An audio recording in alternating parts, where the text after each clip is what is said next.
Do I no longer find my boyfriend attractive, or have I noticed that we are not compatible? IF22 met my boyfriend M23 1 year ago on Discord, a virtual platform. A mutual friend who we were both close to introduced us. Even though we only heard each other's voices, our conversation flowed and was very enjoyable. We quickly hit it off and were both very attracted to each other. We remained friends for about 2 months and gave each other time to get to know each other. But all our friends noticed the strong electricity between us. He lived 4 hours drive away from me. We weren't ready to meet yet, but somehow we started using affectionate terms to each other, and that's how our relationship began. Our only common interest was games. We always played games and chatted together. He never watched a movie or had TV series culture. He had never been curious about the most popular series or watched them even once.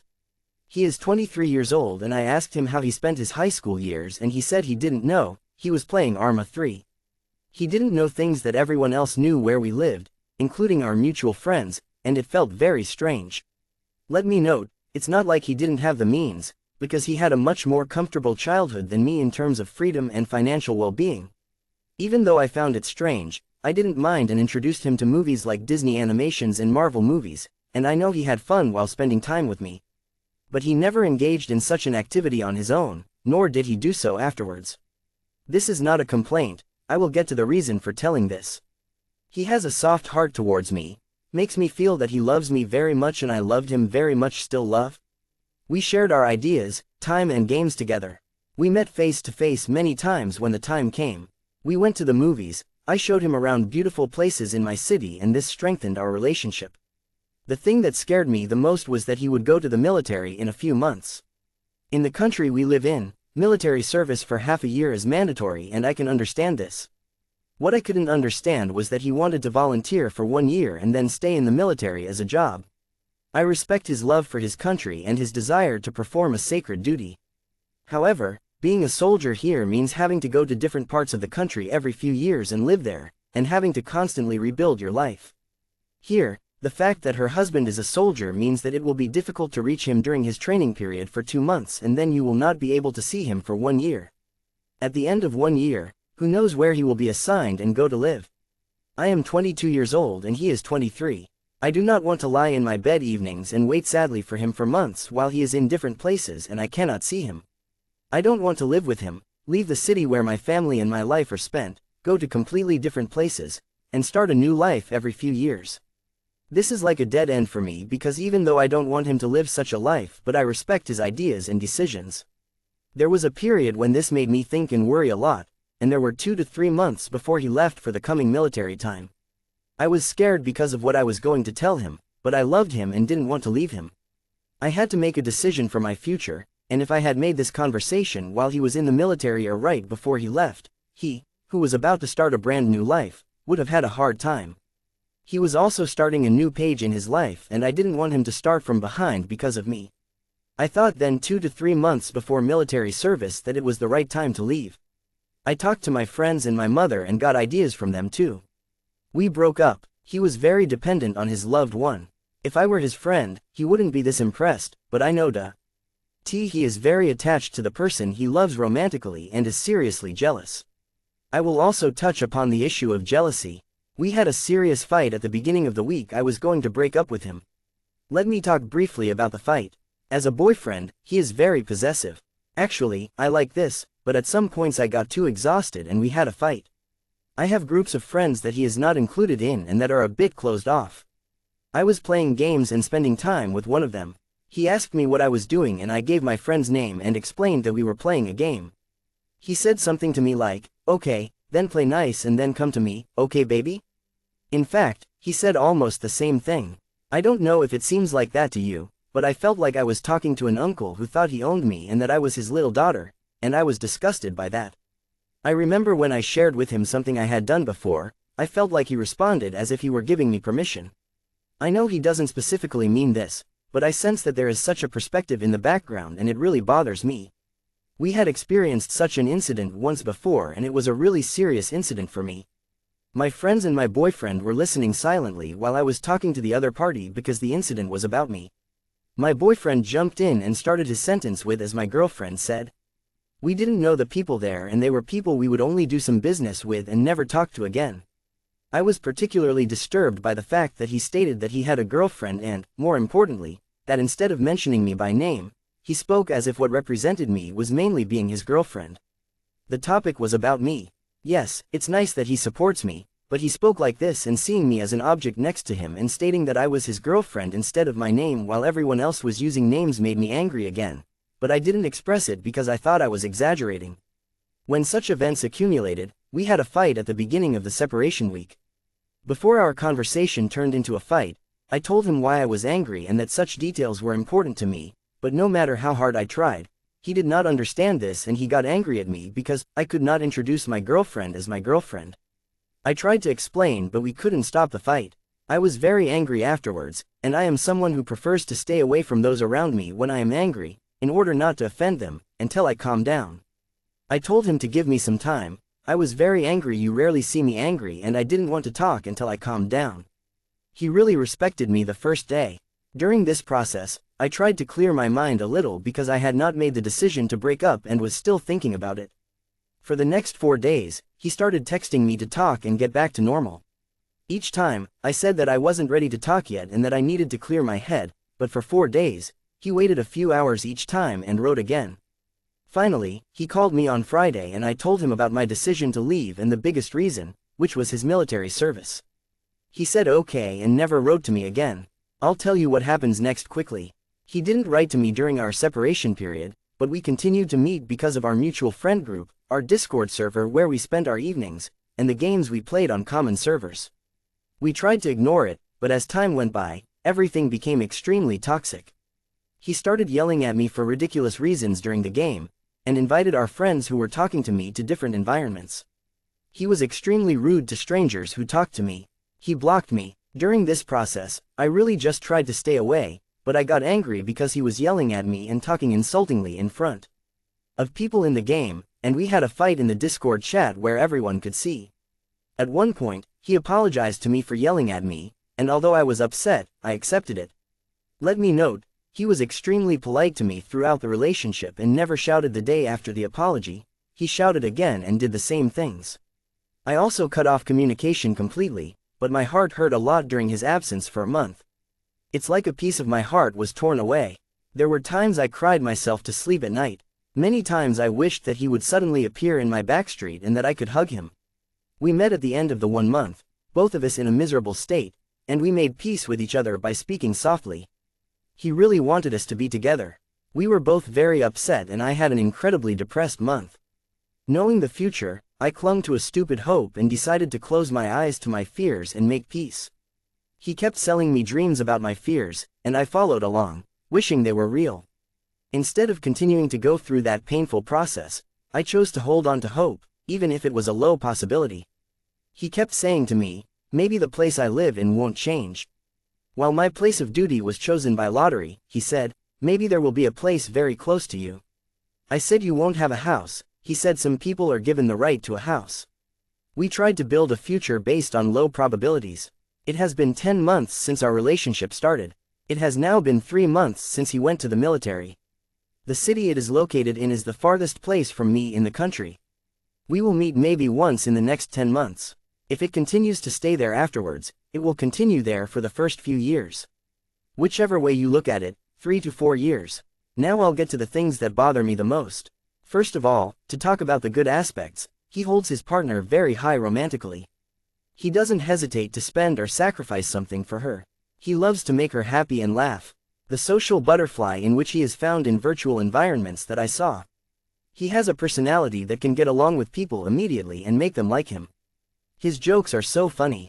I love him and his soft heart. As for the bad parts, one extremely angry. He can't control himself when he's angry. He's so abusive that it bothers me. He can get angry at the slightest thing, and when he gets angry, he shouts for a long time without stopping, speaks very badly about the thing he is angry about, swears and acts as if the worst thing in the world has happened to him. He doesn't listen to me when I try to calm him down or distract him. Every reaction he gives makes me very nervous every time and his limit passes as tension to me. I can't help it, no one can. 2. Really whiny. When something doesn't go the way he wants, instead of exaggerating the situation and approaching it as a solution, he just complains and acts as if all the evil in the world has found him. To give an example, Military service has been his dream job since he was little. He has known this for years, that he is not allowed to use his phone during the training period. But during the training process we were talking on a push-button phone. He acted as if he had no knowledge and someone had taken away all his rights and imprisoned him in a prison. He is shouting and talking angrily. He did this not only on the phone but also in every aspect during his military service. At first, he praised the place where he was going to go for military education because he heard that place was very nice, but 2 months later, before he was reappointed, he shouted, "Damn this place, it's like a shithole. I'd rather go to the most dangerous places in the country than stay here." I warned him that he was talking big and not to say that. He never accepts this. The next day, he was assigned to one of the most dangerous places in the country. And I dead him of this conversation. He still doesn't accept what I said. I won't go into further detail, but he continued to complain about everything even after he moved to the new place. He praised every place he hated when he went somewhere else, and continued to criticize the place he had just come to. I have tried many times to help him look on the bright side, find positivity and overcome difficulties. But he doesn't listen to me and continues to complain. This makes me very tired and nervous. Now when he talks like that, I don't even respond, and by the end of the conversation, all his tension is transferred to me. 3. Lacks enthusiasm and goal. Since my childhood, I have found things that I am passionate about in different fields, and I have always tried to be better at the subjects, classes, and work that I love. I had dreams and goals for my future. Over time, I realized that my boyfriend was living like a vegetal. He has 2 dreams for the future that I know of. One is to be a soldier, the second is to marry me, have children and sleep while cuddling. Apart from these, I have never heard him seriously say that he dreams or wants anything. It's like he lacks ambition and vision. There are only 2 ambitions I see in him. One is Valorant, the second is football. Football always ends in anger. He never studied, he's never been to the library, and I guess he's never read a decent book. He may not even have read any books outside of classes. I gave him a wonderful book, which I love very much, as a gift to pass the time if he had free time in the military. It's a very short book and incredibly beautiful.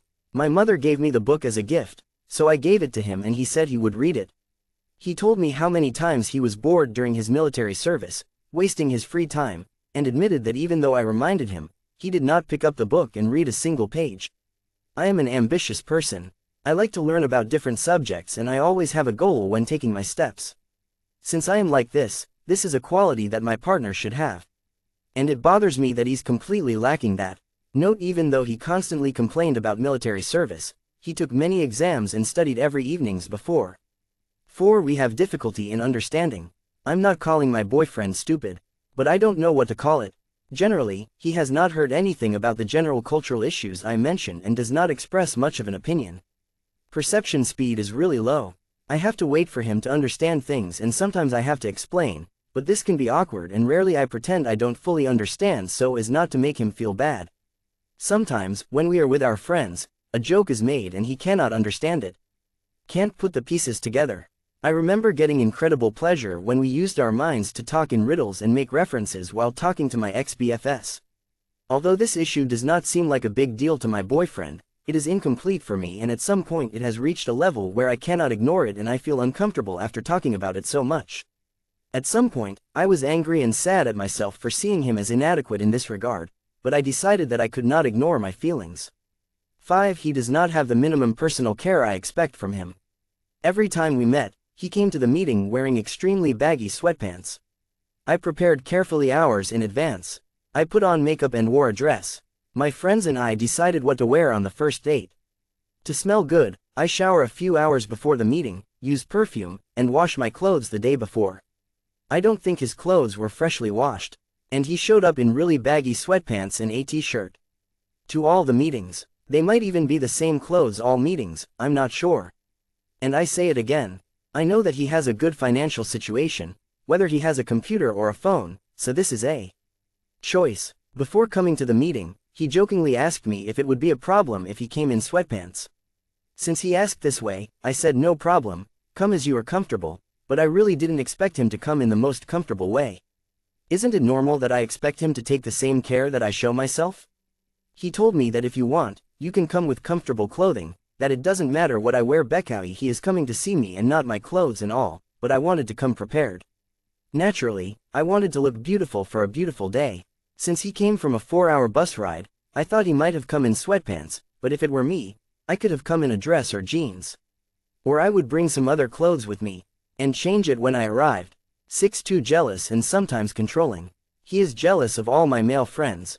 Anytime, anywhere, he asks who I am with. If he doesn't know her him, he asks who that person is in detail, and he doesn't wait until later to ask, as if he has to find out at that moment, and if he gets jealous, there will be a problem between us. Tension rises. Now I'm starting to feel like I'm being controlled. I know that I cannot meet all the wishes of my partner in the relationship and that we must ignore some flaws. And the flames between us allowed me to do this easily for a while. However, I don't know if my interest is decreasing or if the bad aspects are starting to outweigh me, but I can't ignore it. I feel uncomfortable and I know that the relationship is not something that should be endured. But I am unhappy because I will cause emotional and psychological harm to him during his difficult period 4th month in the military, and since I know how much he collapsed and became unbalanced during the separation period, I think it will be very difficult for him to leave now, just when he has been assigned to a new place. I remember how difficult it was for me during the breakup, and I'm scared as hell of going through this again and regretting it. TLDR, I'm thinking, am I fooling myself up because I don't express my feelings enough? Am I egoistic? Do I want to make him look like me? But on the other hand, if the feelings I experience are real and I feel like this, then there is a real problem. Yes, you can't see some of the other person's flaws, but is this more than I can tolerate? My boyfriend is talking like he's cursing the military right now, as usual. Finally, he told me for the first time that he thought he would quit after 1 year. There is such a possibility, but there are still 9 months left, so his opinion may change. According to what he told me before, he never thought about what he would do if he didn't become a soldier. I ask what you will do and he says he doesn't know. Maybe he'll open a business, cafe-style place, he says.